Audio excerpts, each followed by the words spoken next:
ಪ್ರಚಲಿತ ಈ ಕಾರ್ಯಕ್ರಮದ ಪ್ರಾಯೋಜಕರು ರೋಹನ್ ಕಾರ್ಪೊರೇಷನ್, ಸಹ ಪ್ರಾಯೋಜಕರು Father Mullers Charitable Trust, SDM College Ujire, VK Furniture and electronics.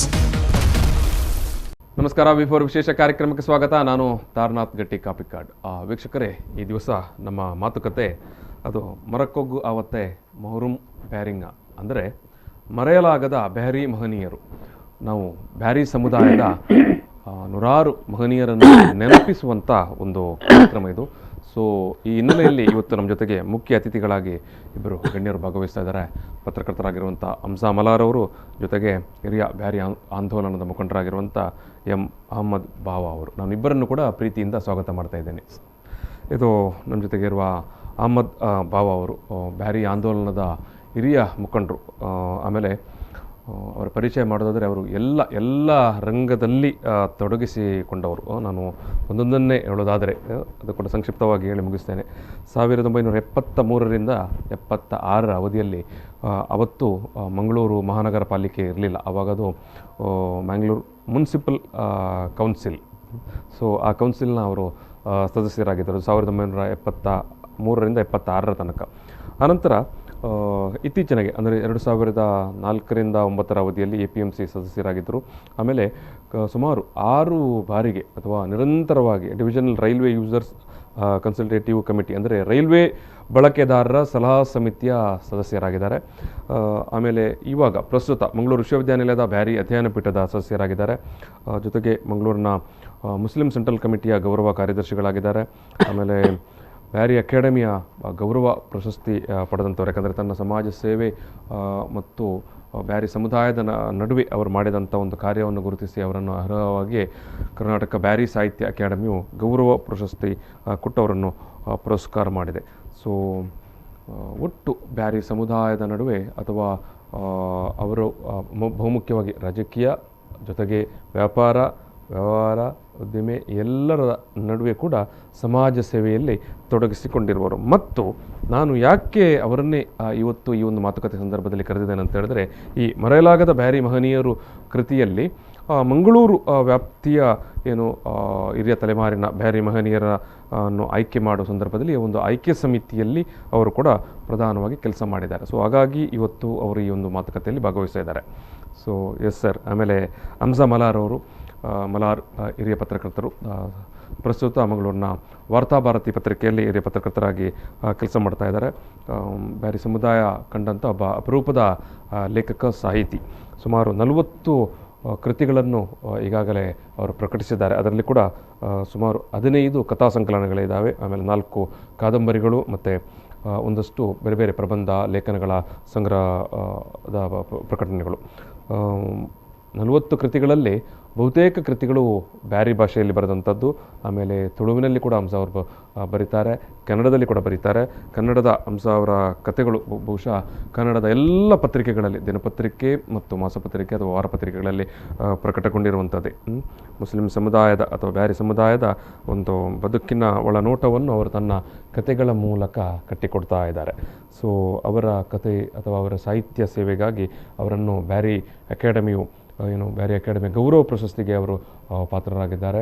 ಜೊತೆಗೆ ಲಂಕೇಶ್ ಪ್ರಶಸ್ತಿ ಇರ್ಬೋದು ಅಥವಾ ಮುಸ್ಲಿಂ ಲೇಖಕರ ಸಂಘ ನೀಡುವಂಥ ಪ್ರಶಸ್ತಿ. ಆಮೇಲೆ ಕರ್ನಾಟಕ ಸರ್ಕಾರವು 35 ವರ್ಷದ ಒಳಗಿನ ಲೇಖಕರಿಗೆ ಅಥವಾ ಸಾಹಿತಿಗಳಿಗೆ ನೀಡುವಂಥ ಅರಳು ಪ್ರಶಸ್ತಿಯನ್ನು ಕೂಡ ಅವರು ಈ ಹಿಂದೆ 35 ವರ್ಷಕ್ಕಿಂತ ಸಣ್ಣ ಪ್ರಾಯದಲ್ಲಿರೋ ಪಡೆದುಕೊಂಡವರು. ಸೊ ಆಮೇಲೆ ಬಹುಮುಖ್ಯವಾಗಿ ಬ್ಯಾರಿ ಸಾಹಿತ್ಯ ಅಕಾಡೆಮಿ ಸ್ಥಾಪನೆಗೊಂಡಂಥ 2009ನೇ ವರ್ಷ ಏನಿದೆ, ಆ ಸಾಲಿನಲ್ಲಿ ಅವರು ಬ್ಯಾರಿ ಸಾಹಿತ್ಯ ಅಕಾಡೆಮಿಯ ಸದಸ್ಯರಾಗಿ ಕೂಡ ಕೆಲಸ ಮಾಡಿದವರು 2009ರಿಂದ 2012 ತನಕ. ಮತ್ತು ಇವತ್ತು ನಮಗೆ ಈ ಸಂವಾದದಲ್ಲಿ ತುಂಬ ಮುಖ್ಯ ಆಗ್ತಾರೆ ಬ್ಯಾರಿ ಸಮುದಾಯದ ಮಹನೀಯರ ಬಗ್ಗೆ ಇಂಥ ಒಂದು ಗ್ರಂಥವನ್ನು, ಅದ್ಭುತವಾದಂಥ ಒಂದು ದಾಖಲೆಯನ್ನು ಅಥವಾ ದಾಖಲೀಕರಣವನ್ನು ಬ್ಯಾರಿ ಅಕಾಡೆಮಿ ಪ್ರಕಟ ಮಾಡಿದೆ ಅಥವಾ ಇತ್ತೀಚೆಗೆ ಅದನ್ನು ಬಿಡುಗಡೆ ಮಾಡಿದೆ. ಈ ಒಂದು ಕೃತಿಯ ಹಿಂದೆ ನಿಂತು ಸಂಪೂರ್ಣವಾಗಿ ಇದರ ಜವಾಬ್ದಾರಿಯ ನೆಲೆಯಲ್ಲಿ ಅಥವಾ ಇದರೊಬ್ಬ ಸಂಪಾದಕನ ನೆಲೆಯಲ್ಲಿ ಕೆಲಸ ಮಾಡಿದವರು ಹಂಸಾ ಮಲಾರ್ ಅವರು. ಸೊ ನಾನು ಮೊದಲಾಗಿ ಅವರಿಗೆ ಈ ಸಂದರ್ಭದಲ್ಲಿ ಸಮಸ್ತ ವೀಕ್ಷಕರ ಪರವಾಗಿ, ಬ್ಯಾರಿ ಸಮುದಾಯದವರ ಪರವಾಗಿ ಮತ್ತು ನಮ್ಮ ಈ ತುಳುನಾಡಿನ ಸಮಸ್ತ ಜನರ ಪರವಾಗಿ ನಾನು ಅಭಿನಂದನೆಯನ್ನು ಸಲ್ಲಿಸ್ತೇನೆ. ಯಾಕಂತ ಹೇಳಿದ್ರೆ ಇಂಥ ಒಂದು ದಾಖಲೀಕರಣವನ್ನು ಸದ್ಯದ ಮಟ್ಟಿಗೆ ಯಾವ ಅಕಾಡೆಮಿ ಕೂಡ ಮಾಡಲಿಲ್ಲ. ಸೊ ಅಂಥ ಒಂದು ಅದ್ಭುತವಾದಂಥ ಒಂದು ದಾಖಲೀಕರಣ ಇದು ಯಾವತ್ತೂ ಕೂಡ ಚರಿತ್ರೆಯ ಒಂದು ಭಾಗವಾಗಿರ್ತದೆ ಈ ಪುಸ್ತಕ. ಸೊ ಅದಕ್ಕಾಗಿ ನಾನು ಹಂಸ ಅವರೇ ನಿಮ್ಮನ್ನು ಮತ್ತೊಮ್ಮೆ ಅಭಿನಂದಿಸ್ತೇನೆ. ಸೊ ಈ ಒಂದು ಪ್ರಕ್ರಿಯೆಯಲ್ಲಿ ಭಾಗವಹಿಸಿದಂಥ ಅಹಮದ್ ಬಾವ ಅವರು ತಮಗೆ ಕೂಡ ಅಭಿನಂದಿಸ್ತೇನೆ. ಎಸ್, ನಾವು ಈ ಮಾತುಕತೆಯನ್ನು ಆರಂಭಿಸುವ ಸಂದರ್ಭದಲ್ಲಿ ಮೊದಲಾಗಿ ನಾನು ಹಂಸ ಅವರೇ ನಿಮ್ಮಿಂದಲೇ ಆರಂಭಿಸ್ತೇನೆ. ಇದೊಂದು ನಾನು ಈಗಾಗಲೇ ಹೇಳಿದೊಂದು ಚಾರಿತ್ರಿಕವಾದಂಥ ಒಂದು ಕೃತಿ ಆಗಿರ್ತದೆ, ದಾಖಲೀಕರಣ ಆಗ್ತದೆ. ಸೊ ಇಂಥ ಒಂದು ಕೃತಿಯನ್ನು ಅಥವಾ ಇಂಥ ಒಂದು ದಾಖಲೀಕರಣವನ್ನು ಮಾಡಬೇಕು ಅನ್ನುವಂಥ ಒಂದು ಗಳಿಗೆ ಉಂಟಲ್ಲ, ಆ ಕ್ಷಣ ಅದು ಹೇಗೆ ಆರಂಭವಾಯಿತು, ಎಲ್ಲಿ ಹುಟ್ಟಿತ್ತು, ಯಾರ ತಲೆಯಲ್ಲಿ ಈ ಚಿಂತನೆಗಳು ಮೂಡಿತ್ತು, ಏನು ಎತ್ತ ಅಂತ ಸಂಕ್ಷಿಪ್ತವಾಗಿ ನೀವು ಹೇಳಬೇಕಾಗಿದೆ. ಆಮೇಲೆ ನಾವು ಈ ಕೃತಿಯ ಬಗ್ಗೆ, ಈ ಕೃತಿಯಲ್ಲಿ ಏನೇನಿದೆ ಅನ್ನೋ ವಿಚಾರವಾಗಿ ಮಾತಾಡುವ. ಸುಮಾರು 123 ಬ್ಯಾರಿ ಗಣ್ಯರ ಬಗ್ಗೆ, ಸಾಧಕರ ಬಗ್ಗೆ ಈ ಕೃತಿಯಲ್ಲಿ ದಾಖಲೀಕರಣ ಮಾಡಲಾಗಿದೆ. ಎಸ್ ಹಂಸ ಅವರೇ, ಇದು ಬ್ಯಾರಿಗಳ ಪಾಲಿಗೆ ಇದು ಪ್ರಥಮ ಆಗಿದ್ರೂ ಕೂಡ ನನಗೆ ತಿಳಿದ ಮಟ್ಟಿಗೆ ಇದನ್ನು ತುಳು ಅಕಾಡೆಮಿಯವರು ಮತ್ತು ಕೊಂಕಣಿ ಅಕಾಡೆಮಿಯವರು ಕೂಡ ಮಾಡಿದ್ದಾರೆ ಆರಂಭದಿಂದಲೇ. ನಾನು ಪ್ರಥಮ ಅವಧಿಯ ಸದಸ್ಯನಾಗಿದ್ದಾಗ ಅಂದರೆ 2009ರಲ್ಲಿ ನನ್ನ ಮನಸ್ಸಲ್ಲಿ ಇದೊಂದು ಕಲ್ಪನೆ ಇತ್ತು, ಈ ರೀತಿ ಮಾಡಬೇಕು ಅಂತ ತಿಳ್ಕೊಂಡು. ಅದು 2009ರಲ್ಲಿ ನೀವು ಮೆಂಬರ್ ಆಗಿದ್ದಾಗಲೇ ಇತ್ತು. ಅದನ್ನು ನಾನು 2020ರಲ್ಲಿ ಜಾರಿಗೆ ಬಂತು. ಆಗಿನ ಅಧ್ಯಕ್ಷರಲ್ಲಿ ಪ್ರಸ್ತಾಪ ಮಾಡಿದ್ದೆ ನಾನು, ಈ ರೀತಿ ಒಂದು ಮಾಡುವ ಅಂತ ತಿಳ್ಕೊಂಡು. ಆದರೆ ಅದರಲ್ಲಿ ನನಗೆ ಅದು ಕಾರ್ಯಗತಗೊಳಿಸಲಿಕ್ಕೆ ಆಗಲಿಲ್ಲ ಆ ಟೈಮಲ್ಲಿ. 2019ರಲ್ಲಿ ರಹಿಮುಚ್ಚಿಲ್ ಅವರ ಅಧ್ಯಕ್ಷರಾಗಿದ್ದಾಗ ನಾನು ಮತ್ತೆ ಅವರಲ್ಲಿ ನೆನಪಿಸಿದೆ. ಅಂದರೆ ಅವರು ಪ್ರಥಮ ಅವಧಿಯಲ್ಲಿ ಅವರು ಕೂಡ ಸದಸ್ಯರಾಗಿದ್ದರು. ಹೌದು, ನನ್ನ ಜೊತೆ ಅವರು ಇವಾಗ ಅಧ್ಯಕ್ಷರು, ಅವರ ಒಂದು ನೇತೃತ್ವದಲ್ಲಿ ಈ ಒಂದು ಕೃತಿ ಹೊರಗಡೆ ಬಂದಿದೆ, ನಿಮ್ಮ ಸಂಪಾದಕತ್ವ. ಹೌದು, ಎಸ್. 10 ವರ್ಷದಲ್ಲಿ ನಾನು ಒಂದು ಪಟ್ಟಿ ಮಾಡಿಟ್ಟಿದ್ದೆ, ಯಾರೆಲ್ಲ ತೀರಿ ಹೋಗ್ತಾರೆ ನಮ್ಮ ಸಮುದಾಯದ ಬೇರೆ ಬೇರೆ ಕ್ಷೇತ್ರದಲ್ಲಿ ತೀರಿ ಹೋದಾಗ ನಾನೊಂದು ಪಟ್ಟಿ ಮಾಡ್ತಾ ಇದ್ದೆ. ಆ ಪಟ್ಟಿ ಎಲ್ಲಿಯವರೆಗೆ ಅಂದರೆ ಸುಮಾರು ಒಂದು 70 ಮಂದಿಯ ಪಟ್ಟಿ ನನ್ನಲ್ಲಿ ಸಿದ್ಧ ಆಗಿತ್ತು 10 ವರ್ಷದ ಅವಧಿಯಲ್ಲಿ. ಒಳ್ಳೆ ದಾಖಲೀಕರಣ ಅದು ಪಟ್ಟಿ ಮಾತ್ರ ನಾನು ಮಾಡಿದ್ದೆ, ಬೇರೆ ಏನು ಮಾಡ್ಲಿಕ್ಕೆ ಹೋಗ್ಲಿಲ್ಲ. 2019ರಲ್ಲಿ ನಾನು ಪ್ರಸ್ತಾಪ ಮಾಡಿದೆ. 20ರಲ್ಲಿ ಅವರು ನನಗೆ ಅದನ್ನು ಮಾಡುವಂತ ಒಂದು ಜವಾಬ್ದಾರಿ ವಹಿಸಿಕೊಟ್ರು. ನಂತರ ಆಯ್ಕೆ ಸಮಿತಿ ಅಂತ ಒಂದು ಮಾಡಿಕೊಟ್ರು. ಅದರಲ್ಲಿ ಬೇರೆ ಬೇರೆ ಕಡೆಯಿಂದ ಸದಸ್ಯರಿದ್ದರು, ಅವರು ಹೆಸರನ್ನು ಕೊಟ್ಟರು. ಸುಮಾರು 180ರವರೆಗೆ ಹೆಸರು ನಮಗೆ ಆರಂಭದಲ್ಲಿ ಬಂದಿತ್ತು. 180ರವರೆಗೆ ನಮಗೆ ಹೆಸರು ಬಂದಿತ್ತು. ನಂತರ ನಾವು ಆಯ್ಕೆ ಸಮಿತಿಯಲ್ಲಿ ಚರ್ಚೆ ಮಾಡಿಕೊಂಡು, ಅಧ್ಯಕ್ಷರ ಜೊತೆ ಚರ್ಚೆ ಮಾಡಿಕೊಂಡು ಅದನ್ನು 100ಕ್ಕೆ ಇಳಿಸಿದೆವು ಆರಂಭದಲ್ಲಿ. ಅಂದ್ರೆ 100 ಸಾಕು ಅಂತ ತಿಳ್ಕೊಂಡು, ಹೊರೆ ಆಗ್ಬೋದು ಅಂದ್ಕೊಂಡು. ಆ 100 ಇಳಿಸುವಾಗಲೂ ಕೂಡ ನಾವು ಎಲ್ಲ ಕ್ಷೇತ್ರದ ತೀರಿ ಹೋದ ಪ್ರಮುಖರಿಗೆ ಕೂಡ ಆದ್ಯತೆ ನೀಡುವಂತ ಮತ್ತು ಪ್ರದೇಶಗಳಿಗೆ ಆದ್ಯತೆ ನೀಡುವಂತ ಒಂದು ಪ್ರಕ್ರಿಯೆಗೆ ಮೊದಲು ಚಾಲನೆ ಕೊಟ್ಟೆವು. ಪ್ರಾದೇಶಿಕವಾಗಿ ನಾವು ಎಲ್ಲರನ್ನು ಪರಿಗಣಿಸಬೇಕಾಗುತ್ತದೆ. ಅದಕ್ಕೂ ಕೂಡ ಇದು ಮಾಡಿದೆವು. ಅದು 100 ಹೋಗಿ 101 ಆಯಿತು, 100 ಮುಗಿಯಿತು, 101 ಆಯಿತು. ನಂತರ ಅದು 110, 11, 123ಕ್ಕೆ ನಾವು ನಿಲ್ಲಿಸಿದೆವು. 123 ಮಂದಿಯನ್ನು ಈಗ ದಾಖಲೀಕರಿಸಿದ್ದೇವೆ. ನನಗೆ ಅವರು ಕೊಟ್ಟ ಅವಕಾಶ ಕೊಟ್ಟದ್ದು ನನಗೆ ಸೆಪ್ಟೆಂಬರ್ 3, 2020ಕ್ಕೆ. ಸೆಪ್ಟೆಂಬರ್ 20ಕ್ಕೆ ನಾನು ಅದನ್ನು ಕ್ಷಿಪ್ರಗತಿಯಲ್ಲಿ, ಅಂದರೆ ಕೇವಲ ಒಂದು 2.5 ತಿಂಗಳಲ್ಲಿ ನನ್ನ ಈ ಕೆಲಸದ ಬಿಡುವಿನ ಮಧ್ಯೆ ಕೂಡ ಅದರ ಬೆನ್ನು ಬಿದ್ದೆ. ಆ ಬೆನ್ನು ಬೀಳಲಿಕ್ಕೆ ಅಧ್ಯಕ್ಷರು ಕೂಡ, ರಹಿಮುಚ್ಚಿಲ್ ಕೂಡ ನನ್ನನ್ನು ಹುರಿದುಂಬಿಸಿದರು, ಆದಷ್ಟು ಬೇಗ ಆಗಬೇಕು ಅಂತ ತಿಳ್ಕೊಂಡು. ಅದು ನನಗೆ ಕೂಡ ಒಂದು ರೀತಿಯ ಸ್ಫೂರ್ತಿ ಸಿಕ್ಕಿತು. ಹಾಗಾಗಿ ಸೀಮಿತ ಅವಧಿಯೊಳಗೆ ಒಂದು ನಾವು ಎಲ್ಲರೂ ಕೂಡ ಮೆಚ್ಚುವ ಅಂತ ಹೇಳಿದ್ರೆ ಅದೊಂದು ಅದೇ ಒಂದು ದಾಖಲೆ. ಅದು ಎಷ್ಟು ಸಣ್ಣ ಅವಧಿಯಲ್ಲಿ 2.5 ತಿಂಗಳಲ್ಲಿ ನೀವು ಎಂಥ ಒಂದು ಏನು ಅದ್ಭುತವಾದ ದಾಖಲೀಕರಣ ಮಾಡ್ತೀರಿ ಅಂತ ಹೇಳಿದ್ರೆ, ಅದು ಕೂಡ ಅಕಾಡೆಮಿ ಮಾಡ್ತದೆ ಅಂತ ಹೇಳಿದ್ರೆ, ಅದು ನಿಜಕ್ಕೂ ಅದೊಂದು ದಾಖಲೆ ಹಂಸ ಅವರೇ. ಯಾಕಂತ ಹೇಳಿದ್ರೆ ಈ ಮುಂದೆ ನೀವು ಹೇಳಿದ್ರೆ, ಉಲ್ಲೇಖ ಮಾಡಿದ್ರಿ ಬೇರೆ ಬೇರೆ ಅಕಾಡೆಮಿಗಳು ಪ್ರಕಟ ಮಾಡಿತ್ತು ಅಂತ. ಯಾರು ಕೂಡ ಇಷ್ಟು ಸಣ್ಣ ಅವಧಿಯಲ್ಲಿ ಕಾರ್ಯವನ್ನು ಕೈಗೆತ್ತಿಕೊಂಡು ಮಾಡಲಿಕ್ಕೆ ಸಾಧ್ಯವೇ ಇಲ್ಲ. 123 ಮಂದಿ ಅದು ಮಾಡುವಾಗ ಸುಮಾರು ನಾನು 200 ಮಂದಿಯನ್ನು ಸಂಪರ್ಕಿಸಿರ್ಬೋದು ಕನಿಷ್ಠ. ಅಂದರೆ ನಾನು ಆ ಬಗ್ಗೆ ಮಾತಾಡ್ತೇನೆ. ಇದು ಅಹಮದ್ ಬಾವ್ ಅವರೇ, ಈಗ ನೀವು ಕೂಡ ಈ ಒಂದು ಗ್ರಂಥದ ಅಥವಾ ಈ ಒಂದು ದಾಖಲೀಕರಣದ ಪ್ರಕ್ರಿಯೆಯಲ್ಲಿ ಭಾಗವಹಿಸಿದವರು. ನಿಮ್ಮ ಜವಾಬ್ದಾರಿ ಯಾವ ರೀತಿಯಲ್ಲಿತ್ತು? ಏನು ನಿಮಗೆ ಜವಾಬ್ದಾರಿ ಕೊಟ್ಟಿದ್ದರು? ಅಂದರೆ ನನಗೆ ಮಂಗಳೂರು ತಾಲೂಕಿನ ವ್ಯಾಪ್ತಿಯ ಏನು ಹಿರಿಯರನ್ನು ಗುರುತಿಸಬೇಕು ಅಂತ ಇದರಲ್ಲಿ ಉಂಟು. ಅಂದರೆ ನನಗೆ 76 ವರ್ಷ ಪ್ರಾಯ ಈಗ. ನಾನು ಸಾಧಾರಣ 12 ವರ್ಷದಲ್ಲಿ ಸೋಷಿಯಲ್ ಸರ್ವಿಸಿಗೆ ಇಳಿದಿದ್ದೇನೆ. 12ನೇ ವಯಸ್ಸಿನಲ್ಲಿ 12ನೇ ವರ್ಷದಲ್ಲಿ ಹ್ಮ್ ನನಗೆ ಈ ರೈ ಮುಚ್ಚಲ್ ನನ್ನನ್ನು ಕರೆದರು, ಆಯ್ಕೆ ಸಮಿತಿಯಲ್ಲಿ ನಿಮ್ಮನ್ನೊಂದು ಸದಸ್ಯನಾಗಿ ಮಾಡಿದ್ದೇನೆ ಅಂತ. ಆಗ ಆ ಮೀಟಿಂಗಲ್ಲಿ ಹಮ್ಜಾ ಮಲಾರ್ ಇದ್ದರು. ಹಮ್ಜಾ ಮಲಾರ್ ಹೇಳಿದ್ದಾಗೆ 70 ಜನರ ಪಟ್ಟಿಯನ್ನು ಓದಿ ಹೇಳಿದರು. ನಾನು ಅದಕ್ಕೆ ನನ್ನ ನೆನಪಿಗೆ ಬಂದಷ್ಟು ಒಂದಿಷ್ಟು ಜನರ ಹೆಸರನ್ನು ನಾನು ಹೇಳಿದೆ. ಯಾಕಂತ ಹೇಳಿದರೆ, ನಾನು ಸಾಧಾರಣ ಮಂಗಳೂರು ಸಿಟಿಯಲ್ಲಿ ನನಗೆ ವೆಹಿಕಲ್ ಇಲ್ಲ, ನಾನು ನಡೆದುಕೊಂಡೇ ಹೋಗುವ. ಒಂದು ಮಟ್ಟಿಗೆ ಮಂಗಳೂರು ಸಿಟಿಯದ್ದು ಒಂದು ಹೌದು, ಎನ್ಸೈಕ್ಲೋಪೀಡಿಯಾ ಹೌದು ಈಗ ನಿಮ್ಮ ಅದು ಪ್ರೊಫೈಲ್ ನೋಡೋದಾಗಲೇ ರಾಜಕೀಯ ಇರಬಹುದು, ಅಥವಾ APMC ಇರಬಹುದು, ಅಥವಾ ರೈಲ್ವೆ ಸಲಹಾ ಸಮಿತಿ ಇರಬಹುದು, ಸಮಾಜ ಸೇವೆ ಇರಬಹುದು, ಸ್ವಾಭಾವಿಕವಾಗಿ ನಿಮ್ಮ ಅನುಭವಕ್ಕೆ ತುಂಬ ಮಂದಿ ಬಂದಿರ್ತಾರೆ. ಅದಕ್ಕೆ ನಾನು ಇವರಿಗೆ ಸ್ವಲ್ಪ ಹೆಸರನ್ನು ಹೇಳಿಕೊಟ್ಟಂದ್ರೆ ಮತ್ತೊಂದನ್ನು ಹೇಳಿದೆ. ಈಗ ತೀರಿ ಹೋದರು, ಅವರ ಬಗ್ಗೆ ಮಾಹಿತಿ ಕಲೆಕ್ಟ್ ಮಾಡಿ ನಿಜವಾಗಿಯೂ ಹಮ್ಜಾ ಮಲಾರ್ಗೆ ನಾವು ಎಷ್ಟು ಥ್ಯಾಂಕ್ಸ್ ಹೇಳಿದ್ರು ಸಾಲದು. 75 ದಿವಸದಲ್ಲಿ ಇಂಥ ಒಂದು ಗ್ರಂಥ ಸರ್ಕಾರಿ ಅಂಗೀಕರಿಸುವಂಥ ಒಂದು ಗ್ರಂಥ ಅದು ಮಾಡಿದ್ದುಂಟಲ್ಲ, ನಿಜವಾಗಿಯೂ ಗ್ರೇಟ್. ಆಗ ನಾನು ಸಜೆಷನ್ ಖಂಡಿತವಾಗಿ ಈಗ ಪ್ರಸ್ತುತ ರಾಜಕೀಯ ಸಾಮಾಜಿಕ ಇದರ ಕ್ಷೇತ್ರದಲ್ಲಿ ಯಾರೆಲ್ಲ ದುಡಿಯುತ್ತಿದ್ದಾರೆ ಅವರ ಮಾಹಿತಿಯನ್ನು ಸಹ ಈಗಲೇ ನೀವು ಕಲೆಕ್ಟ್ ಮಾಡಿ ಇಡಬೇಕು. ಯಾಕಂತ ಹೇಳಿದರೆ ಅವರು ತೀರಿ ಹೋದ ನಂತರ ಯಾರ ಹತ್ರ ಕೇಳೋದು, ಸರಿಯಾದ ಮಾಹಿತಿ ಸಿಗ್ಲಿಕ್ಕಿಲ್ಲ. ಅಂಥ ಕೆಲಸವನ್ನು ಸಹ ಅಧ್ಯಯನ ಬ್ಯಾರಿ ಸಾಹಿತ್ಯ ಅಕಾಡೆಮಿಗ ಮಾಡ್ತಾ ಉಂಟೆಂದು ನಾನು ತಿಳಿದು ಬಂದಿದೆ. ಅದೊಂದು ಸಜೆಷನ್ ಕೊಟ್ಟೆ.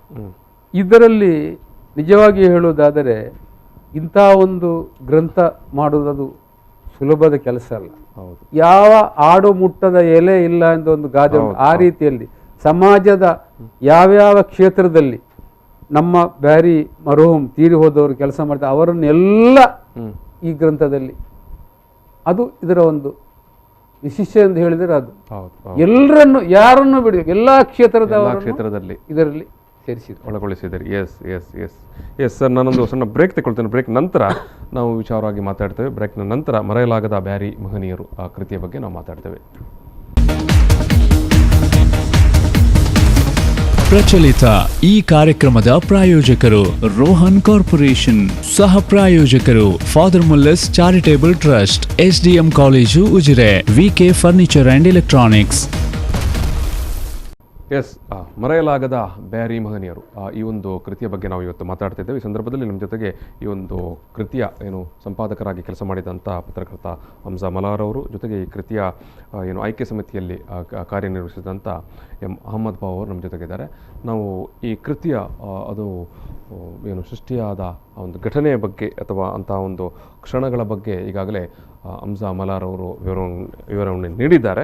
ಸೊ ನಾನು ಮತ್ತೆ ಈ ಒಂದು ಮಾತುಕತೆಯನ್ನು ಮುಂದುವರಿಸುವ ಸಂದರ್ಭದಲ್ಲಿ ಇದು ಹಮ್ಜಾ ಮಲಾರ್ ಅವರೇ, ನೀವು ಈಗಾಗಲೇ ಹೇಳಿದ್ರಿ ಭಾರಿ ಸಣ್ಣ ಅವಧಿಯಲ್ಲಿ ಒಂದು 2.5 ತಿಂಗಳಲ್ಲಿ ನಾವು ಈ ಕೃತಿಯನ್ನು ಹೊರಗಡೆ ತಂದೆವು ಅಂತ.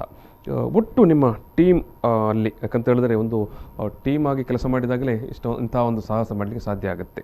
ಯಾರೆಲ್ಲ ನಿಮ್ಮ ಜೊತೆಗಿದ್ದರು, ಅವರೆಲ್ಲ ಸಹಕಾರಗಳನ್ನು ಯಾವ ರೀತಿ ನೀವು ನೆನೆಯುತ್ತೀರಿ ಅಂತ, ಯಾಕಂದರೆ ಆಮೇಲೆ ನಾವು ಈ ಕೃತಿಯ ಇನ್ನಿತರ ವಿಚಾರಗಳ ಬಗ್ಗೆ ಮಾತಾಡುವ. ಆಯ್ಕೆ ಸಮಿತಿಯಲ್ಲಿ ಸುಮಾರು 23 ಮಂದಿ ನಮ್ಮ ಆಯ್ಕೆ ಸಮಿತಿಯಲ್ಲಿ ಇದ್ದರು. 23 ಮಂದಿ. ಅದರಲ್ಲಿ ನಮ್ಮ ದಕ್ಷಿಣ ಕನ್ನಡ ಜಿಲ್ಲೆಯ ಎಲ್ಲ ತಾಲೂಕಿನಿಂದ, ಮಂಗಳೂರು ತಾಲೂಕಿನಿಂದ 2 ಮತ್ತು ಎಲ್ಲ ತಾಲೂಕಿನಿಂದ ಒಬ್ಬೊಬ್ಬರು, ಅದೇ ರೀತಿ ಮೈಸೂರು, ಬೆಂಗಳೂರು, ಮತ್ತೆ ಹಾಸನ, ಶಿವಮೊಗ್ಗ, ಉಡುಪಿ, ಚಿಕ್ಕಮಗಳೂರು, ಮತ್ತೆ ಕೊಡಗು, ಯಾವ್ಯಾವ ಪ್ರದೇಶಗಳಲ್ಲಿ ಬೇರೆ ಸಮುದಾಯದ ಜನ ಇದ್ದಾರೆ ಅವರೆಲ್ಲ ಆಯ್ಕೆ ಸಮಿತಿಯಲ್ಲಿ ಇದ್ರು. ಮತ್ತೆ ಗಲ್ಫಿಂದಲೂ ಕೂಡ ಇದ್ರು. ದೊಡ್ಡ ಮಟ್ಟದಲ್ಲಿ ಬೇರೆ ಸಮುದಾಯದವರು ಉದ್ಯೋಗದಲ್ಲಿ ನೆಲೆಸಿದ್ದಾರೆ. ಅಂದ್ರೆ ಅವರು ಅಲ್ಲಿದ್ರು ಕೂಡ ಅವರ ಊರವರಲ್ಲಿ ಯಾರೆಲ್ಲ ಇದ್ದಾರೆ ಅದನ್ನೆಲ್ಲ ಹುಡ್ಕೊಂಡು ನಮಗೆ ಕೊಟ್ಟಿದ್ದಾರೆ. ಹಾಗೆ ಕೊಡುವಾಗ ನಮಗೆ ಒಟ್ಟು 180, ನಾನು ಆರಂಭದಲ್ಲಿ ಹೇಳಿದೆ 180 ಮಂದಿ ಪಟ್ಟಿ ಆಯಿತು ಅಂತ ತಿಳ್ಕೊಂಡು ಅವರೆಲ್ಲರ ಸಹಕಾರವನ್ನು ನಮಗೆ ಮರೀಲಿಕ್ಕೆ ಆಗೋದಿಲ್ಲ. ಯಾಕೆಂದರೆ ನಾನು ಪದೇ ಪದೇ ಅವರಿಗೆ ಪೀಡಿಸ್ತಾ ಇದ್ದೆ, ನೀವು ನನಗೆ ಹೆಸರು ಫೈನಲ್ ಮಾಡಿ ಕೊಟ್ಟರೆ ಸಾಕಾಗೋದಿಲ್ಲ, ಅವರ ಬಗ್ಗೆ ಮಾಹಿತಿ ಕಲೆಕ್ಟ್ ಮಾಡಲಿಕ್ಕೆ ನನಗೆ ಸಂಪರ್ಕ ನಂಬರ್ ಕೊಡಿ ಅಂತ ತಿಳ್ಕೊಂಡಾಗೆ ಅವರಿಗೆ ಸಂಪರ್ಕ ನಂಬರ್ ಕೂಡ ಕಲೆಕ್ಟ್ ಮಾಡಿ ಕೊಟ್ಟಿದ್ದಾರೆ. ಸಾಮಾನ್ಯವಾಗಿ ಏನಾಗುತ್ತೆ ಅಂತ ಹೇಳಿದ್ರೆ, ಒಂದು ಪುಸ್ತಕವೋ ಒಂದು ಗ್ರಂಥವೋ ಅಥವಾ ಅಂಥವು ಸಂಪಾದನಾ ಕೃತಿಗಳನ್ನು ಮಾಡುವ ಸಂದರ್ಭದಲ್ಲಿ ಆಯಿತು ಸಂಪಾದಕರಿಗೆ ಜವಾಬ್ದಾರಿ ಅಂತ ಹೇಳಿಬಿಡ್ತಾರೆ. ಒಂದಷ್ಟು ಇವತ್ತಿನ ಕಾಲದಲ್ಲಾದರೆ ಫೋನ್ ನಂಬರ್ಸ್ ಕೊಟ್ಟು ಬಿಡ್ತಾರೆ, ನೀವೇ ಕಾಂಟ್ಯಾಕ್ಟ್ ಮಾಡಿಕೊಳ್ಳಿ ಅಂತ. ಆದರೆ ಆ ನಂತರದನ್ನು ಬೆನ್ನು ಬಿದ್ದು ಹೌದು. ಅವರಿಂದ ಮಾಹಿತಿಗಳನ್ನು ಪಡೆಯುವಂಥದ್ದು ಅಥವಾ ಅಲ್ಲಿ ಹೋಗಿ ಮಾಹಿತಿ ಪಡೆಯುವಂಥದ್ದು ತುಂಬ ಏನು ಆ ನಿಟ್ಟಿನಲ್ಲಿ ಕ್ಷೇತ್ರ ಕಾರ್ಯ ತುಂಬ ಬೇಕಾಗ್ತದೆ. ಹೌದು. ಹೋಗಿ ಕೆಲವು ಕಡೆ ಹೋಗಿದ್ದೇವೆ, ಕೆಲವು ಕಡೆ ಫೋನ್ ಮಾಡಿದ್ದೇನೆ. ಅದು ಕೆಲವರು ಫೋನ್ ಮಾಡುವಾಗ ಈಗ ಮಾಡೋದು ಬೇಡ ಮತ್ತೆ ಮಾಡಿ ಅಂತ ಟೈಮ್ ಕೊಡ್ತಾರೆ. 6 ಗಂಟೆಗೆ ಮಾಡಿ ಅಂತ ಹೇಳ್ತಾರೆ ಬೆಳಿಗ್ಗೆ. ಅವರು ಯಾವ ಟೈಮ್ಗೆ ಹೇಳಿದ್ದಾರೆ ಅದೇ ಟೈಮ್ಗೆ ನಾನು ಫೋನ್ ಮಾಡ್ತಾ ಇದ್ದೆ. ಕೆಲವರು ರಾತ್ರಿ 11 ಗಂಟೆ ಕೆಲಸವನ್ನು ಕೂಡ ನಿಮ್ಮ ಉದ್ಯೋಗವನ್ನು ಕೂಡ ಅದರೊಳಗಿಸಿಕೊಂಡು ಹೌದೌದು ಅದನ್ನು ಅದರ ಎಡೆಯಲ್ಲಿ ಕೂಡ ರಾತ್ರಿ 11 ಗಂಟೆಗೆ ಫೋನ್ ಮಾಡಿದ್ದಿದೆ. ಮತ್ತೆ ನನಗೆ ಕೆಲವರು ಮಾಹಿತಿ ಕೊಡುವಾಗ ಅದು ನೆನಪಿನ ಶಕ್ತಿ ಸ್ವಲ್ಪ ಇರುವ ಕಾರಣ, ಸಮಸ್ಯೆ ಇರುವ ಕಾರಣ ನಾನು ಅದನ್ನು ಟೈಮ್ ನೋಡ್ತಾ ಇರಲಿಲ್ಲ. ಬರೆಯುವಾಗ ಲ್ಯಾಪ್ಟಾಪಲ್ಲಿ ಕೂತು ಟೈಪ್ ಮಾಡುವಾಗ ನಾನು ಟೈಮ್ ನೋಡ್ತಾ ಇರಲಿಲ್ಲ. ನನಗೆ ಒಟ್ಟು ನನ್ನ ಯೋಜನೆ ಕಾರ್ಯಗತ ಆಗಬೇಕು ಅಂತ ತಿಳ್ಕೊಂಡು ಅದು ಸಮಯದ ಹಂಗಿಲ್ಲದೆ ಕೆಲಸ ಮಾಡಿದೆ. ನಾನು ರಾತ್ರಿ ಕೂಡ ಕಂಪೋಸ್ ಮಾಡಿದ್ದಿದೆ, ಮುಂಜಾನೆ 3 ಗಂಟೆಗೆ ಎದ್ದು ಕಂಪೋಸ್ ಮಾಡಿದ್ದಿದೆ. ಅಂತೂ ನನಗೆ ಕೆಲವು ಸಂದರ್ಭದಲ್ಲಿ ಕೆಲವರ ಮಾಹಿತಿ ಏಕಕಾಲದಲ್ಲಿ ಸಿಕ್ಕಿದೆ, ಇನ್ನು ಕೆಲವರು ಅರ್ಧರ್ಧ ಸಿಕ್ಕಿದೆ, ಒಂದೇ ಟೈಮ್ಗೆ ಸಿಕ್ಕಿಲ್ಲ. ಕೆಲವರು ಬನ್ನಿ ಅಂತ ಹೇಳ್ತಾರೆ, ಕೆಲವರು ಇನ್ನೊಬ್ಬರ ನಂಬರ್ ಕೊಡ್ತಾರೆ, ಕೆಲವರು ಫೋನ್ ಮಾಡುವಾಗ ನಾನು ಬಿಸಿ ಇದ್ದೇನೆ ಅಂತ ಹೇಳ್ತಾರೆ. ಅವರಿಗೆ ಹೇಗೆ ಬೇಕು ಹಾಗೆ ನಾನು ಹೊಂದಾಣಿಕೆ ಮಾಡಿಕೊಂಡು ನನ್ನ ಕೆಲಸ ಇದು ಹೌದು ಹಾಗೆ ಕೂಡ ಮಾಡಿದ್ದೇನೆ, ತಾಳ್ಮೆ ವಹಿಸಿದ್ದೇನೆ ಅದನ್ನು.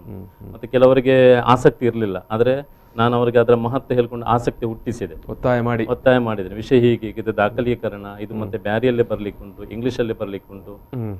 ಆ ರೀತಿಯೆಲ್ಲ ಅವರಿಗೂ ಒಂದು ರೀತಿಯ ಪ್ರೋತ್ಸಾಹ ಕೊಟ್ಟು ಮುಂದುವರಿಸಿದ್ದೇನೆ.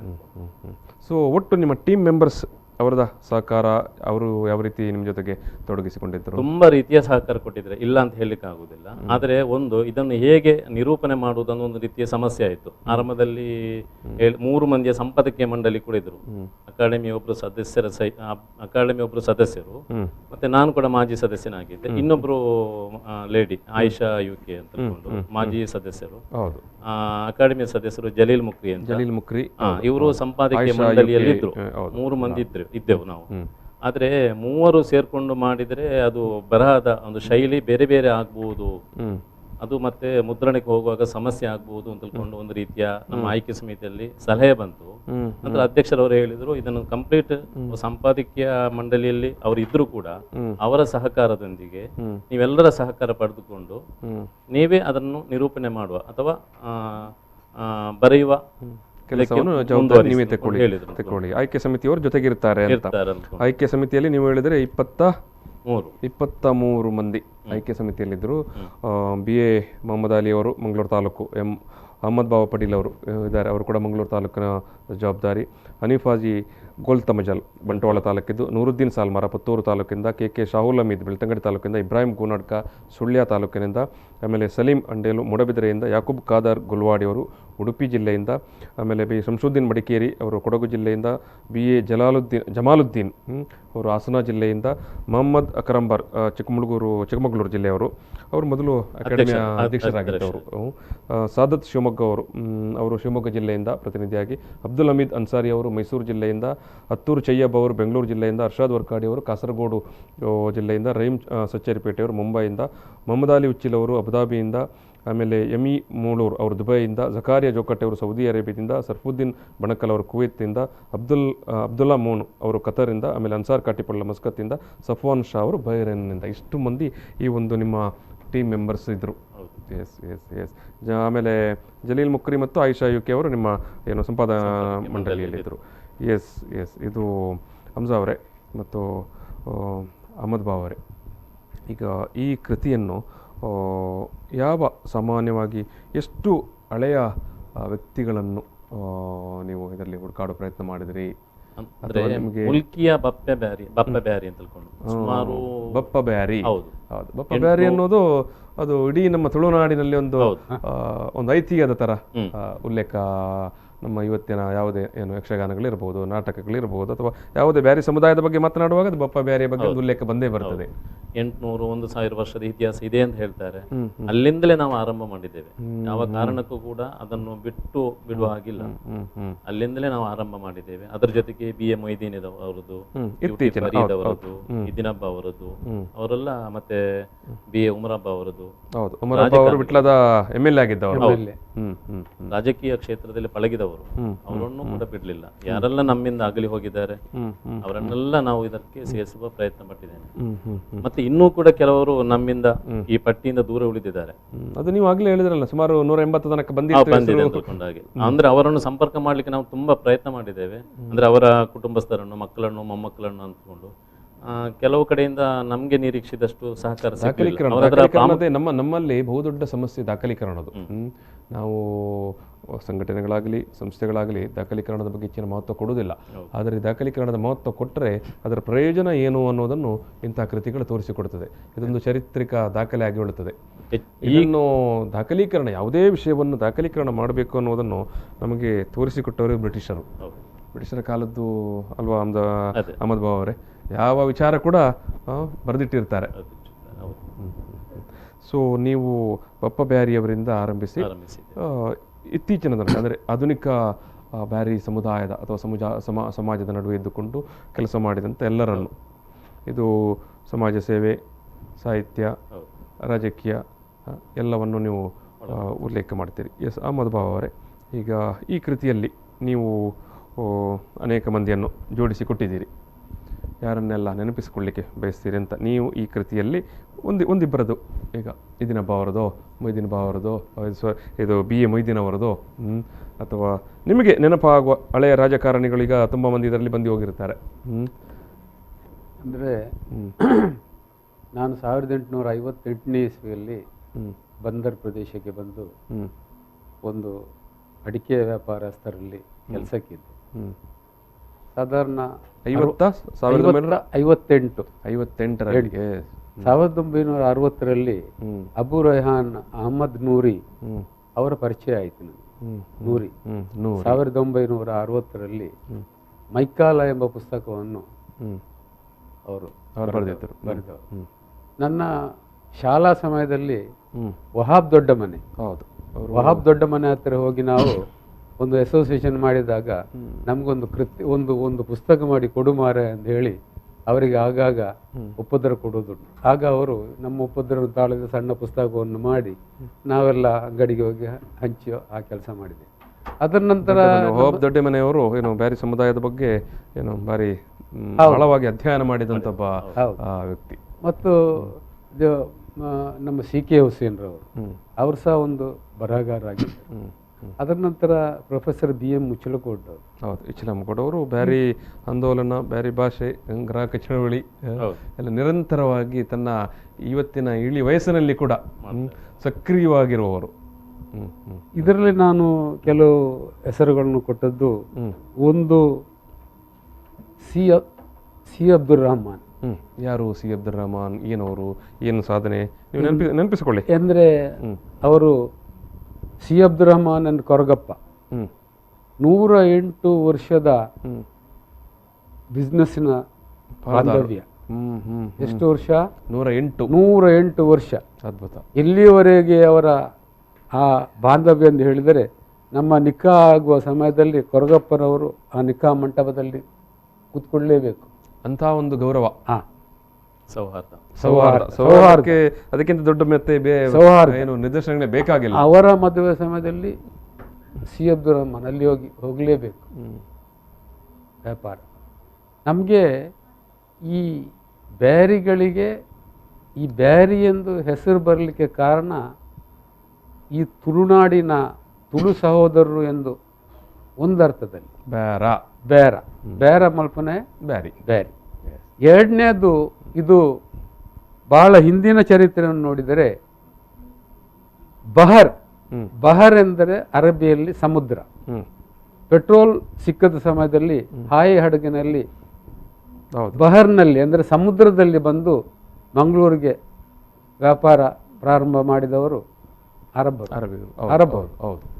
ಅವರು ಮಂಗಳೂರಿಗೆ ಬಂದಾಗ, ಇದು ಸಾಧಾರಣ ನಾನು ಹೇಳೋದು ಒಂದು 900-1000 ವರ್ಷದ ಆ ಚರಿತ್ರೆಯನ್ನು ನೋಡಿ. ಖಂಡಿತವಾಗಿ ಅವರು ಬಂದಾಗ ಅವರನ್ನು ಜನರು ನೋಡಿ ಹೆದರಿ ಹೋದರು. ಕಾರಣ 1000 ವರ್ಷದ ಮುಂಚಿನ ಜನರು ನಮ್ಮ ಈಗಿನ ಜನರ ಹಾಗೆಲ್ಲ, ದೊಡ್ಡ ದೊಡ್ಡ ದೇಹ. ಅವ್ರು ಬರುವಾಗ ಕೈಯಲ್ಲಿ ಒಂದು ಜಂಬುಳಿ ಅಂತ ಹೇಳ್ತಾರೆ, ಆ ಖರ್ಜೂರದ ಮಡಲಿನಿಂದ ಇದು ಮಾಡಿದಂಥ ಒಂದು ಒಂದು ಚೀಲ, ಚೀಲ, ಅದರಲ್ಲಿ ಖರ್ಜೂರ. ಅವರು ಯಾವಾಗ ಬಂದು ಕೇರಳ ಬಂದು ಇಳಿದರ ಆಗ ಅಲ್ಲಿಯ ಜನ ನೋಡಿ ಹೆದರಿ ಹೋದರು, ಇದು ಎಂಥ ಜನ, ಎತ್ತರ ಎಷ್ಟು. ಹೋಗಿ ಅವರು ಭಾಷೆ ಬರುವುದಿಲ್ಲ. ಆಗ ನಮ್ಮ ಮನೆಗಳೆಲ್ಲ ಇಂಥ ಕಿಟಕಿಗಳು ಇರಲಿಲ್ಲ ಅಂತ ಚರಿತ್ರೆ ಹೇಳ್ತಾರೆ. ಈಗಿನ ಒಂದು ರೌಂಡ್ ಆಕಾರದ್ದು. ಅಲ್ಲಿಯ ಜನರೆಲ್ಲ ಇವರನ್ನು ಹೀಗೆ ನೋಡ್ತಾ ಇದ್ರು, ಕುತೂಹಲದಿಂದ. ಕುತೂಹಲದಿಂದ, ಇದು ಇಲ್ಲಿಯವರು ಎಂದು. ಆಗ ಅವರಿಗೆ ಇದು ಬಾಯಾರಿಕೆ ಆಯಿತು. ಅವರು ನೀರು ಬೇಕೆಂದು ಅರಬಿಯಲ್ಲಿ ಹೇಳಿದರೆ ಅವ್ರಿಗೆ ಗೊತ್ತಾ ಹೀಗೆ. ಅದಕ್ಕೆ ಅಲ್ಲಿಯ ಜನರು ಮುಸಲ್ಮಾನ್ ಅಲ್ಲದ ನನ್ನ ಸಹೋದರರು ತೆಂಗಿನ ಮರವನ್ನು ಕಡಿದು ಅವರಿಗೆ ಸಿಯಾಳವನ್ನು ಕೊಟ್ಟರು ಎಂದು ಚರಿತ್ರೆ ಉಂಟು. ಅದು ಆಗಿ ಅವರ ವ್ಯಾಪಾರದ ಶೈಲಿ, ಅವರ ನುಡಿ, ಅವರ ಇದು ಎಲ್ಲ ನೋಡಿ ಮದುವೆ ಆಯಿತು. ಅಲ್ಲಿಂದ ಈ ಜನಾಂಗ ಸ್ಟಾರ್ಟ್ ಆಯಿತು. ಬ್ಯಾರಿ 7ನೇ ಶತಮಾನದಲ್ಲಿಯೇ ಬ್ಯಾರಿಗಳು ದಕ್ಷಿಣ ಕನ್ನಡ ಮತ್ತು ಈ ಭಾಗದಲ್ಲಿ ಕರಾವಳಿ ಭಾಗದಲ್ಲಿ ಇದ್ದರು ಎಂದು ಚರಿತ್ರೆ ಹೇಳ್ತಾರೆ. ಇದರಲ್ಲಿ ವೆರಿ ಇಂಟ್ರೆಸ್ಟಿಂಗ್. ನಾನು ಹೇಳಿ ಸೂಚಿಸಿದಂತಹ ಹೆಸರು ಒಂದು ತುಂಬೆಯ ವಿದ್ಯಾಭ್ಯಾಸದ ಬೆಳಕು, ಅಹಮದಾಜಿ ಮೊಯ್ದೀನ್ ಅವರು. ಮತ್ತೆ ಇದರಲ್ಲಿ ನಾನು ಕೆಲವು BA ಮೊಯ್ದೀನ್ರವರು, BM ಬಿದ್ದನಬ್ಬರವರು, ಇವರೆಲ್ಲ ಹೆಸರು ನನ್ನ ಮನಸ್ಸಿಗೆ ಬಂದದ್ದನ್ನು ನಾನು ಹೇಳಿದ್ದೇನೆ, ಗೊತ್ತಾಯ್ತಲ್ಲ. ಮತ್ತು ಕೆಲವು ಮಹನೀಯರು ಇದರಲ್ಲಿದ್ದಾರೆ. ಖಾಜಿ ಪ್ರಥಮ ನಮ್ಮ ಬ್ಯಾರಿ ಖಾಜಿ. ಮಾತಾಡೋ ಅವ್ರ ಬಗ್ಗೆ ಕೂಡ ಮಾತಾಡುವ. ಸಣ್ಣ ಬ್ರೇಕ್ ತಗೊಳ್ಳೋ. ಬ್ರೇಕ್ ನಂತರ ಮತ್ತೆ ಮರೆಯಲಾಗದ ಬ್ಯಾರಿ ಮಹನೀಯರು ಈ ಒಂದು ಸಂವಾದ ಮುಂದುವರಿತದೆ.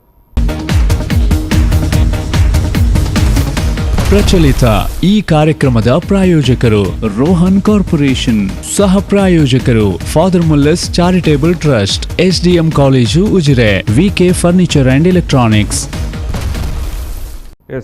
ಮರೆಯಲಾಗದ ಬ್ಯಾರಿ ಮಹನೀಯರು. ಮರಕ್ಕೋ ಆವತ್ತೆ ಮೌರಂ ಬ್ಯಾರಿಂಗ ಈ ಒಂದು ಕೃತಿ, ಇದು ಒಂದು ದಾಖಲೀಕರಣ ಗ್ರಂಥ. ಇದು ಕರ್ನಾಟಕ ಬ್ಯಾರಿ ಸಾಹಿತ್ಯ ಅಕಾಡೆಮಿಯು ಪ್ರಕಟ ಮಾಡಿರುವಂಥ ಕೃತಿ. ಇದರ ಬಗ್ಗೆ ನಾವು ಇವತ್ತು ಮಾತಾಡ್ತಿದ್ದೇವೆ. ಈ ಸಂದರ್ಭದಲ್ಲಿ ಈ ಕೃತಿಯ ಸಂಪಾದಕರಾಗಿ ಕಾರ್ಯನಿರ್ವಹಣೆ ಮಾಡಿದಂಥ ಪತ್ರಕರ್ತ ಹಮ್ಜಾ ಮಲಾರ್ ಅವರು, ಜೊತೆಗೆ ಈ ಒಂದು ಕೃತಿಯ ಆಯ್ಕೆ ಸಮಿತಿಯಲ್ಲಿ ಪಾಲುದಾರರಾಗಿದ್ದಂಥ M. ಅಹಮದ್ ಭಾವ್ ಅವರು ನಮ್ಮ ಜೊತೆಗಿದ್ದಾರೆ. ನಾವು ಈಗಾಗಲೇ ಮಾತನಾಡುವ ಸಂದರ್ಭದಲ್ಲಿ ಈ ಕೃತಿಯ ಒಂದು ಅಗಾಧತೆ ಬಗ್ಗೆ ಇಬ್ಬರೂ ಕೂಡ ನಮ್ಮ ಮುಂದೆ ವಿಚಾರವನ್ನು ಮಂಡಿಸಿದರು. ಸುಮಾರು 123 ಹಿರಿಯ ಬ್ಯಾರಿಗಳ ಬಗ್ಗೆ, ಅಂದರೆ ಕಳೆದು ಹೋದಂಥ ಬೇರೆ ಬೇರೆ ಕ್ಷೇತ್ರಗಳಲ್ಲಿ, ಅದು ರಾಜಕೀಯ ಇರ್ಬೋದು, ಸಮಾಜ ಸೇವೆ ಇರ್ಬೋದು, ಸಾಹಿತ್ಯ ಇರ್ಬೋದು, ವ್ಯವಹಾರ ಇರ್ಬೋದು, ವಹಿವಾಟು ಇರ್ಬೋದು, ಉದ್ಯಮ ಇರ್ಬೋದು, ಶಿಕ್ಷಣ ಇರ್ಬೋದು, ಎಲ್ಲ ಕ್ಷೇತ್ರಗಳಲ್ಲಿ ಸಾಧನೆ ಮಾಡಿದಂಥ ಸುಮಾರು 123 ಬ್ಯಾರಿ ಸಮುದಾಯದ ಸಾಧಕರ ಬಗ್ಗೆ ಈ ಒಂದು ಕೃತಿಯಲ್ಲಿ ಉಲ್ಲೇಖಗಳಿದೆ ಅಥವಾ ದಾಖಲೀಕರಣ ಮಾಡಿದ್ದಾರೆ. ಸೊ ಇದನ್ನು ವಿಡಿಯೋ ದಾಖಲೀಕರಣ ಕೂಡ ಮಾಡಲಾಗಿದೆ.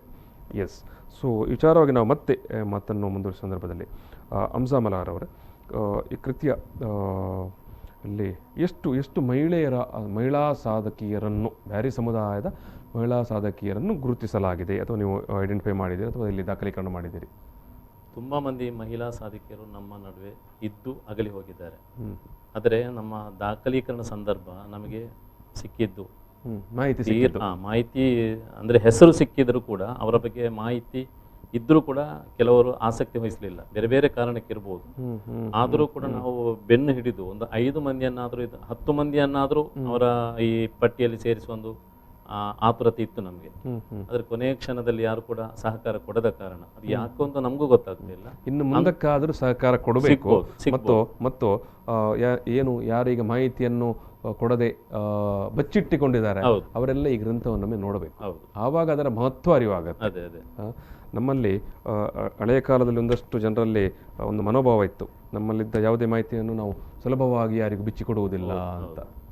ಆದರೆ ಬಿಚ್ಚಿಕೊಟ್ರೇ ಅದು ಈ ರೀತಿಯ ಗ್ರಂಥದ ಸ್ವರೂಪದಲ್ಲಿ ಅದು ಏನು ದಾಖಲೀಕರಣ ಆಗುತ್ತೆ. ನೀವು ಕೊನೆಗೆ ಅಂತಿಮವಾಗಿ 5 ಮಂದಿಯನ್ನು ಇಲ್ಲಿ ದಾಖಲೀಕರಣ ಮಾಡಿದ್ದೀರಿ. ಇದು ಹಮ್ಜಾ ಅವರೇ, ನಿಮಗೆ ನಿಮ್ಮ ಕಣ್ಣೋಟಕ್ಕೆ ಅಥವಾ ನಿಮ್ಮ ಸಮಿತಿಯವರೆಲ್ಲ ಒಂದು ಕೂತ್ಕೊಂಡಾಗ ಸಾಮಾನ್ಯವಾಗಿ ಎಷ್ಟು ಮಂದಿ ಬ್ಯಾರಿ ಮಹಿಳೆಯರ ಬಗ್ಗೆ ಬರೀಬೇಕು ಅಥವಾ ದಾಖಲೀಕರಣ ಮಾಡಬಹುದು ಅಂತ ಒಂದು ಅಂದಾಜಿತ್ತು ಅಥವಾ ಮಾಹಿತಿ ಬಂತು? ಕನಿಷ್ಠ ನನಗೆ ಒಂದು 25 ಆದರೂ ಇದರಲ್ಲಿ ಇರಬೇಕು ಅಂತ ಇತ್ತು. ನನ್ನಲ್ಲಿ 10 ಹೆಸರಿತ್ತು ನನ್ನಲ್ಲೇ. ಆ 10 ಹೆಸರಿನ ಕುಟುಂಬಸ್ಥರನ್ನು ನಾನು ಸಂಪರ್ಕ ಮಾಡಿದಾಗ ಅದರಲ್ಲಿ ನಮಗೆ ಅಂತಿಮವಾಗಿ ಸಿಕ್ಕಿದ 5 ಮಂದಿ ಮಾತ್ರ. ಇನ್ನೂ ಪ್ರಯತ್ನ ಮಾಡಿದ್ರೆ ಸಿಗ್ಬೋದಿತ್ತು, ಆದರೆ ನಮಗೆ ಐದು ಮಂದಿಯನ್ನು ಇಲ್ಲಿ ನೀವು ದಾಖಲೀಕರಣ ಮಾಡಿದ್ದೀರಿ. ಹೌದು. ಯಾರು ಪ್ರಮುಖವಾಗಿ ಅದರಲ್ಲಿ ಯಾರು, ಏನು, ಯಾವ ಸಾಧನೆ? ಉಪ್ಪಿನಂಗಡಿಯ ಹವಾ ಕುಂಜಿ ಅಂತ ತಿಳ್ಕೊಂಡು ಅವರು ಸೋಷಿಯಲ್ ವರ್ಕರ್, ಸಮಾಜ ಸೇವೆಯಲ್ಲಿದ್ದಾರೆ. ಇನ್ನೊಬ್ರು ಸಮಾಜ ಸೇವಕಿ ಆಮಿನಮ್ಮ ಉಳ್ಳಾಲ ಅಂತ ತಿಳ್ಕೊಂಡು, ಇನ್ನೊಬ್ರು ಸಮಾಜ ಸೇವಕಿ ರುಕಿಯಾದ ಮಂಚೆಲ ಉಳ್ಳಾಲದವರು ಅವರು ಕೂಡ, ಮತ್ತೊಬ್ರು ಲೇಖಕಿ ಅವರು ರಜಿಯಾ ಬೆಳ್ಳಾಯಾರ್ ಅಂತ ತಿಳ್ಕೊಂಡು ಸಣ್ಣ ಪ್ರಾಯದಲ್ಲಿ ತೀರಿ ಹೋಗಿದ್ದಾರೆ ಅವರು, ಕವಯತ್ರಿ ಅವರು. ಮತ್ತೆ ಬೇರೆ ಭಾಷೆಯಲ್ಲಿ ಬರಿತಾ ಇದ್ದವರು. ಹೌದೌದು. BM ಅನೀಫ್ ಅವರ ಸಹೋದರಿ ಅವರು ತೀರಿ ಹೋಗಿದ್ದಾರೆ. ಮತ್ತೆ ಇದು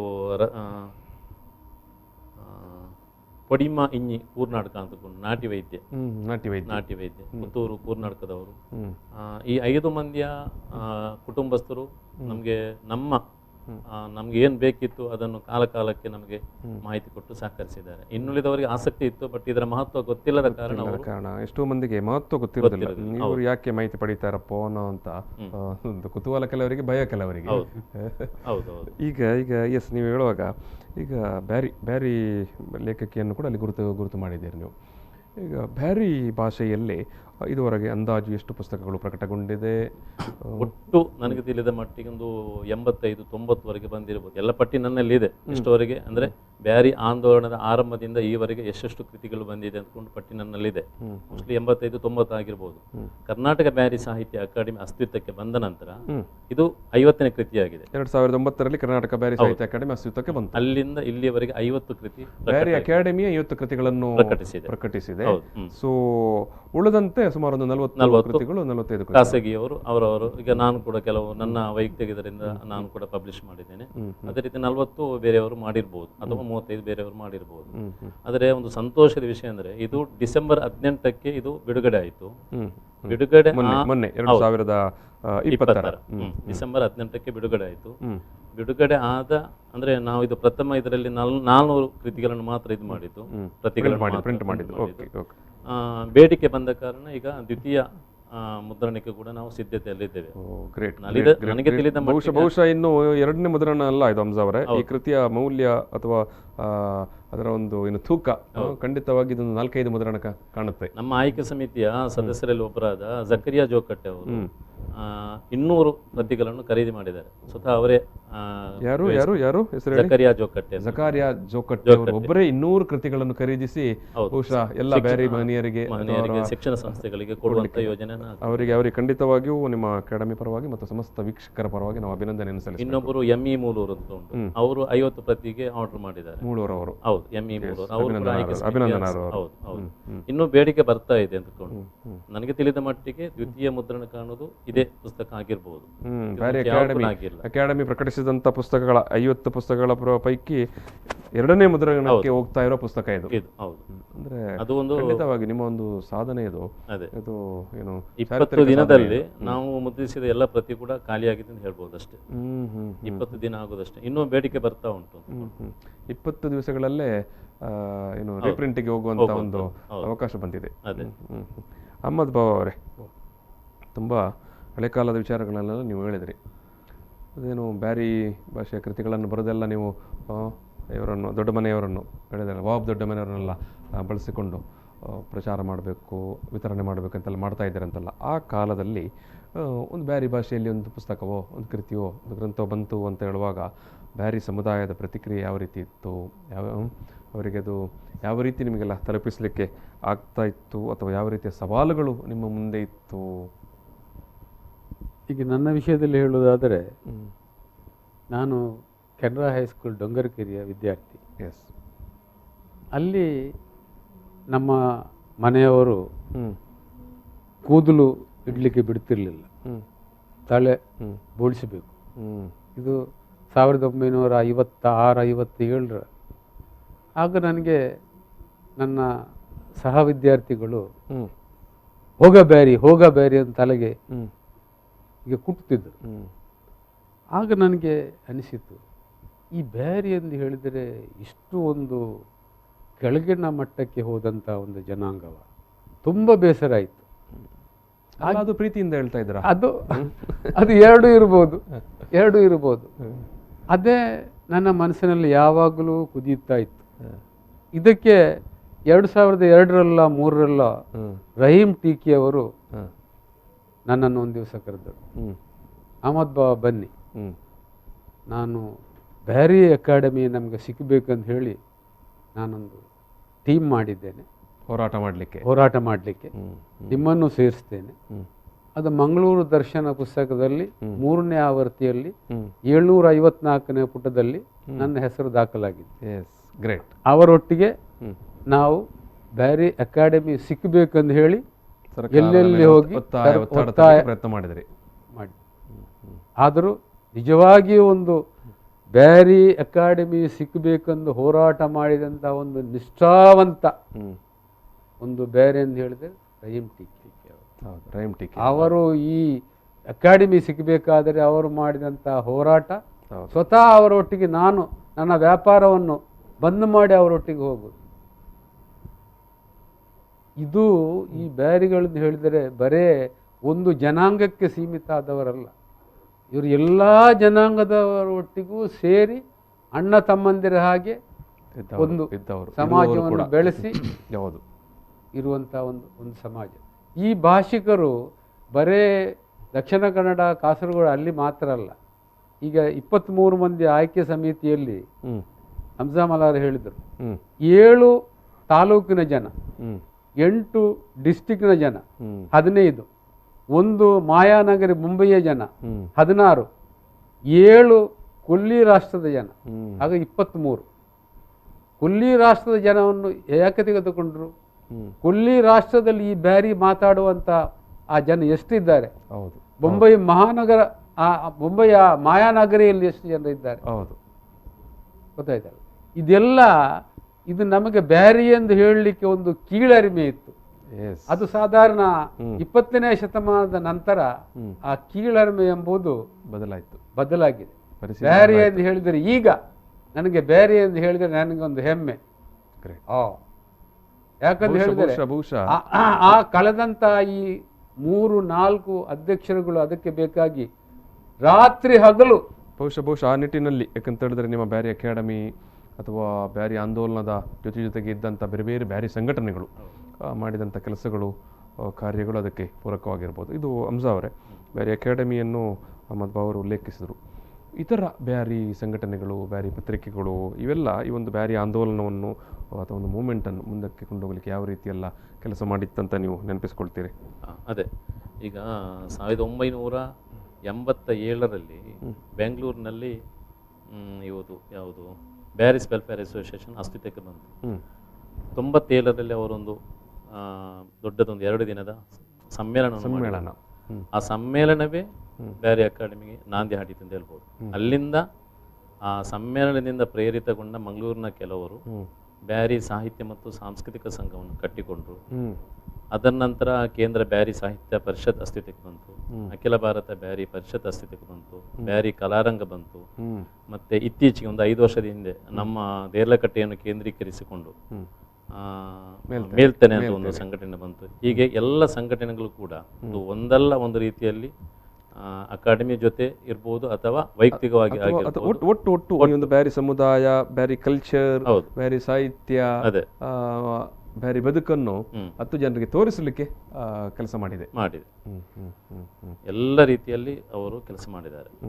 ಬಹುಶಃ ಅಹಮದ್ ಬಾಬಾ ಅವರು ಹೇಳಿದಾಗೆ ಈ ಎಲ್ಲ ಸಂಘಟನೆಗಳ ಒಂದು ಒಟ್ಟು ಫಲವಾಗಿ ಒಂದು ನೀವು ಹೇಳುವಂಥ ಇವತ್ತಿನ ಒಂದು ಗೌರವ ಅಥವಾ ಒಂದು ಸಮಾಜ ಒಂದು ಗುರುತಿಸುವಂಥ, ಎಲ್ಲ ಸಮಾಜ ಗುರುತಿಸುವಂಥ ಕೆಲಸಗಳನ್ನು ಇಂಥ ಸಂಘಟನೆಗಳೆಲ್ಲ ಪೂರಕವಾಗಿ ಮಾಡಿತ್ತು. ಇದು ಮತ್ತೆ ನಾನು ಏಕೊಂದು ಮುಗಿಸುವ ಸಂದರ್ಭಕ್ಕಿಂತ ಮೊದಲು ಇದು ಹಂಸಾ ಅವರೇ, ಈ ಕೃತಿಯಲ್ಲಿ ನೀವು ನೆನಪು ಮಾಡಿಕೊಳ್ಳುವಂಥ ಒಂದಿಬ್ಬರು ಬ್ಯಾರಿ ಮಹನೀಯರನ್ನು ಹೇಳೋದಾದರೆ? 123 ಮಂದಿಯಲ್ಲಿ ಯಾರು ಮೇಲೂ ಅಲ್ಲ, ಯಾರು ಕೀಳು ಅಲ್ಲ, ಅಂದ್ರೆ ತಳಮಟ್ಟದಿಂದ ಎಲ್ಲರೂ ಶ್ರೇಷ್ಠರು. ಇನ್ನೂ ಕೂಡ ಬಿಟ್ಟು ಹೋಗಿದ್ದಾರೆ ನನ್ನ ಲೀಸ್ಟ್ ಅಲ್ಲಿ, ಇನ್ನೂ ಕೂಡ ಅವರಿದ್ದಾರೆ. ಅವರು ಕೂಡ ಶ್ರೇಷ್ಠರೆಂದು ನಾನು ಭಾವಿಸ್ತೇನೆ. ತಳಮಟ್ಟದ ಅಂದ್ರೆ ಆರ್ಥಿಕವಾಗಿ ತೀರಾ ಹಿಂದುಳಿದವರ ಮಟ್ಟದಿಂದ ಹಿಡಿದು ಶ್ರೀಮಂತರನ್ನು ಕೂಡ ನಾವು ಗುರುತಿಸ್ತೇವೆ. ಅಂದ್ರೆ ಅವರು ಶ್ರೀಮಂತರು ಅಂದ್ಕೊಂಡಲ್ಲ, ಅವರು ವ್ಯಾಪಾರ ವ್ಯವಹಾರದಲ್ಲಿ ಪಳಗಿದವರು. ಅಂಥವ್ರನ್ನೆಲ್ಲ ಕೂಡ ನಾವು ಸೇರಿಸ್ಕೊಂಡಿದ್ದೇವೆ.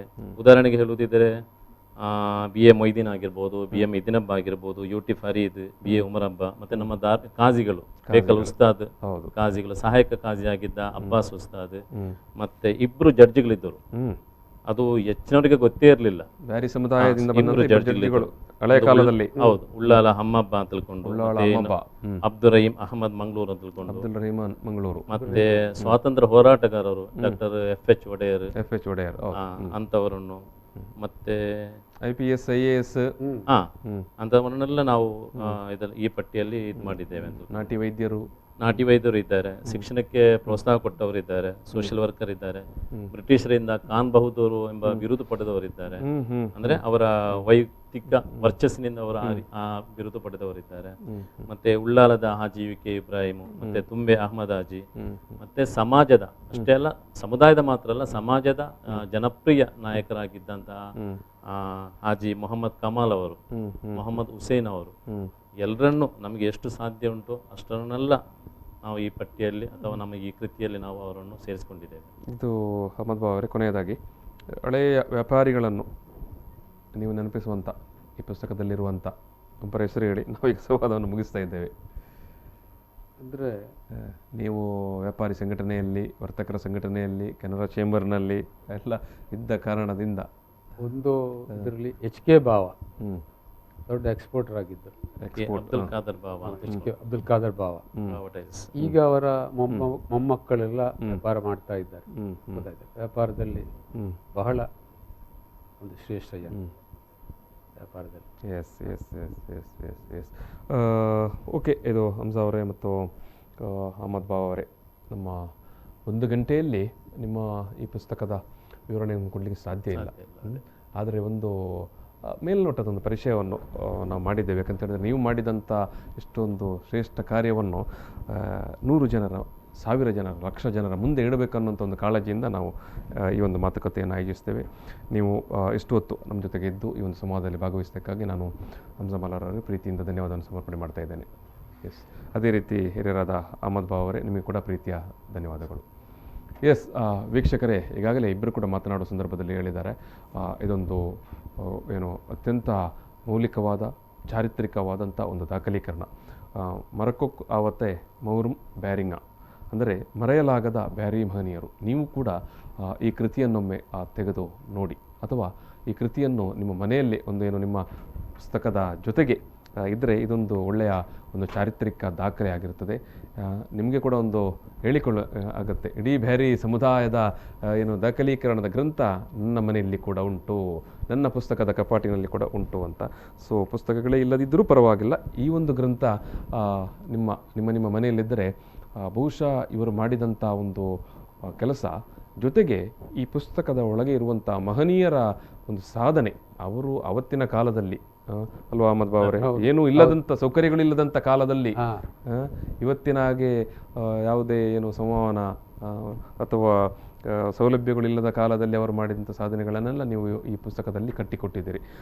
ಇಂಥ ಒಂದು ಕೃತಿ ನಿಮ್ಮ ಮನೆಯಲ್ಲಿ ಕೂಡ ಇರಲಿ ಅಂತ ಆಶಯ ವ್ಯಕ್ತಪಡಿಸ್ತಾ ಈ ಸಂವಾದವನ್ನು ಮುಗಿಸ್ತಾ ಇದ್ದೇನೆ. ನಮಸ್ಕಾರ.